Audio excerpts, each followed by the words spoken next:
càng nghe mùi tiết đại nhom phớ bẩn to bị nhom tranh bị phớ càng nghe rau bọc nhom để chỉ càng nghe cô đó cứ miền càng nghe tí pì càng nghe mùi nó cứ chỉ càng bật lật nơi video đam bay phò tới khnong Facebook của đội trên ở khnong YouTube hai càng nghe năng việc đôi chỉ ọt bả đây là thằng học này còn tên học này trên này pe đi buôn từ phàm này ti rồi có cả là máu đam bay cắt to rồi cóผลิต video ผลิต America ផ្សេងដែលអ្នកគ្នាស្រឡាញ់អ្នកគ្នាចូលចិត្តវាធ្វើឲ្យអ្នកគ្នាតុកសិចឬក៏បបាក់ចិត្តអីយើងថាតិច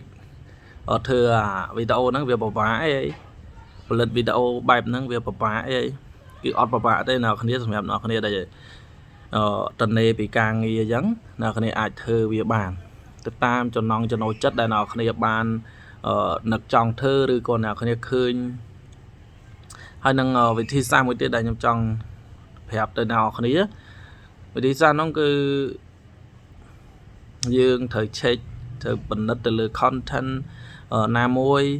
ដែលគេបានធ្វើហើយវាមានច្រើននៅក្នុងបណ្ដាញសង្គម Facebook ក៏ដូចនៅក្នុង YouTube វាមាន content ច្រើនដែលអ្នកគ្នាដែលគេផលិតហើយអញ្ចឹងណាអ្នកគ្នា search មើលទៅអ្នកគ្នាគិតថាអាហ្នឹងវាសមនឹងចំណង់ចំណូលចិត្តរបស់យើងដែរអត់បើសិនជាអ្នកគ្នាគិតថាចំណង់ចំណូលចិត្តត្រូវធ្វើផលិត content ហ្នឹងហើយអ្នកគ្នាធ្វើទៅយើងធ្វើដោយរីករាយយើងធ្វើដោយពេញចិត្តផងមិនមែនឃើញគេធ្វើបានលុយច្រើនអ្នកគ្នាសម្រុកទៅធ្វើ content ហ្នឹងទាំងដែលខ្លួនឯងអត់ស្រឡាញ់អត់ពេញចិត្តនៅ content ហ្នឹងឯងធ្វើទាំងបង្ខំគេហៅថាធ្វើទាំងបង្ខំអាហ្នឹងក៏មិនមែនជាយើងធ្វើបែបហ្នឹងគឺវាធ្វើឲ្យយើងតានតឹងមែនតើយើងអត់មាន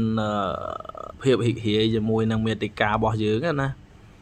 ដល់បើសិនតែយើងធ្វើអ្វីដែលយើងស្រឡាញ់ហើយយើងផលិតវាទៅធ្វើឲ្យយើងថាថ្ងៃនេះចេញវីដេអូនេះហើយស្អែកឡើងយើងត្រូវមាន plan មួយសម្រាប់បង្កើតនៅវីដេអូមួយទៀតដើម្បីឲ្យ Facebook របស់យើងមានអ្នកតាមដានហើយនឹង YouTube របស់យើងមានអ្នក subscribe ជាបន្តបន្ទាប់ដើម្បីចង់ដឹងនៅ content របស់យើងហ្នឹងហើយថ្ងៃហ្នឹងគឺមានតែប៉ុណ្្នឹងដែរដើម្បីចែកម្លែកទៅកាន់អ្នកគ្នាហើយក៏ដូចជាលើកទឹកចិត្តទៅកាន់អ្នកទាំងអស់គ្នាអ្នកដែលបង្កើតនៅមេតិកាដូចខ្ញុំអីចឹងណា